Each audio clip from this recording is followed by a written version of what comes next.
வணக்கம், இது மங்களன் மங்கள். இப்போ நம்ம பார்க்க போகிற ப்ராடக்ட் பார்த்தீங்கன்னா கேஸ்ட் ஐரான் உருக்கிரும்பு அப்படின்னு சொல்லுவாங்க. இது பார்த்தீங்கன்னா பழக்கப்படுத்த தேவையில்லை, ப்ரீ சீசன் தான், வாஷ் பண்ணிட்டு யூஸ் பண்ணிக்கலாம், ரெடி டு யூஸ் அப்படின்னு சொல்லுவாங்க. இது பாட்டம் வந்து உங்களுக்கு ஃப்ளாட்டாக இருக்கனால இண்டக்ஷன்லேயே சப்போர்ட் ஆகும்.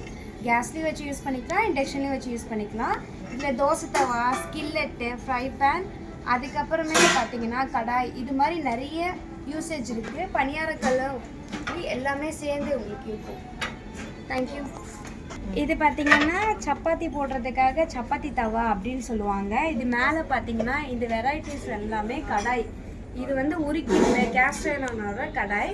கீழே இருக்க பாட்டம் பார்த்தீங்கன்னா இது கல்சட்டின்னு சொல்லுவாங்க. இது பார்த்தீங்கன்னா பிரியாணி செய்கிறதுக்காக உங்களுக்கு வரும். இது பார்த்தீங்கன்னா ஸ்கில்லட் டைப்பு. இதில் ஃபிஷ் ஃப்ரை, தந்தூரி இது மாதிரி நீங்கள் செஞ்சுக்கலாம். அதே மாதிரி இது பார்த்தீங்கன்னா இது டபுள் பர்பஸாக வரும். பின்னாடி ஸ்கில்லட் டைப்பு, முன்னாடி வந்து தோசை தவா டைப் உங்களுக்கு வரும்.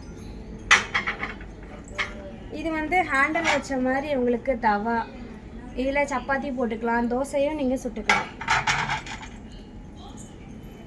அதுலேயே உருக்கி இரும்பில் ஊத்தாப்பக்கல்லும் இருக்குது. 3 இருக்கிற மாதிரியும் இருக்குது, 4 இருக்க மாதிரியும் இருக்குது உங்களுக்கு.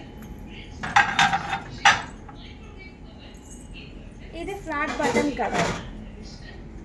இது உங்களுக்கு இண்டக்ஷனில் வச்சு யூஸ் பண்ணிக்கலாம். நிறைய கடாய் பார்த்தீங்கன்னா இது மாதிரி குழி டைப் இருக்கனால இண்டக்ஷனில் சப்போர்ட்டட் ஆகாது அப்படின்னு சொல்லுவாங்க. ஆனால் பார்த்தீங்கன்னா இது அப்படி இருக்காது. இது வந்து ஃப்ளாட் பட்டமாக இருக்கனால இண்டக்ஷனில் நீங்கள் வச்சுக்கலாம், வச்சு யூஸ் பண்ணிக்கலாம். நெக்ஸ்ட்டு பார்த்தீங்கன்னா இது தாளிப்பு கரண்டி. இது வந்து இண்டக்ஷன்லேயும் வச்சு சப்போர்ட்டட் ஆகும். இது உருக்கி இரும்பு கேஸ்ட் ஐரன் தான். அதே மாதிரி இதில் ஆப்போசிட்டி ஒன்று இருக்குது, பணியாரக்கல் இருக்குது, பார்க்கலாம். Skillet type.